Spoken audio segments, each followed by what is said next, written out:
COVID infection can fuse brain neurons together. This is a big paper, so we're going to go slow through it. From previous studies like autopsy studies, we've seen that COVID can infect the brain, and we also know that COVID can cause neurologic symptoms.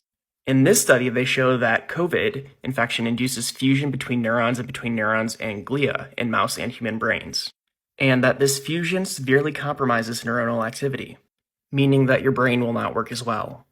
Now, if you'll recall, COVID has spike proteins on it, which attach to the receptor ACE2. Mice have a similar ACE2 receptor, so their brain cells were cultured and they found that fused neurons were positive for the spike protein, that COVID spike protein.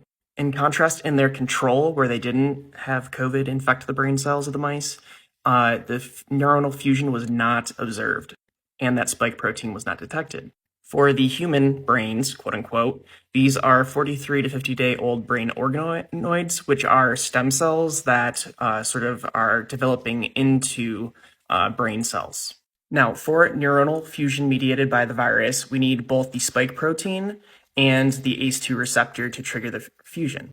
To test this, they created mutations to the COVID virus such that the spike protein was not able to bind to the ACE2 receptor. And in this case, when the virus came in contact with the neuron, it did not cause fusion, meaning you need that reaction to occur. Just the mere presence of the COVID virus is not going to cause it. You need the COVID virus to interact with the neuron. And even more wildly, not only was neuron-neuron fusion happening, but neuron-glia and glia-glia fusion. And what's glia? Well, glia are the support cells to the neurons. These regulate neural transmissions and help to regulate the blood-brain barrier, with this being an example of soma fusion, neurite fusion, and this being an example of neuronal fusion. And wildly, once fusion occurs, these can create bridges between neurons that can span a very large distance, hundreds of micrometers, which is bad because you're going to be sharing signaling and sharing nutrients between these two neurons now when you wouldn't have before. You would have had two completely independent ones, and now you have two interdependent neurons.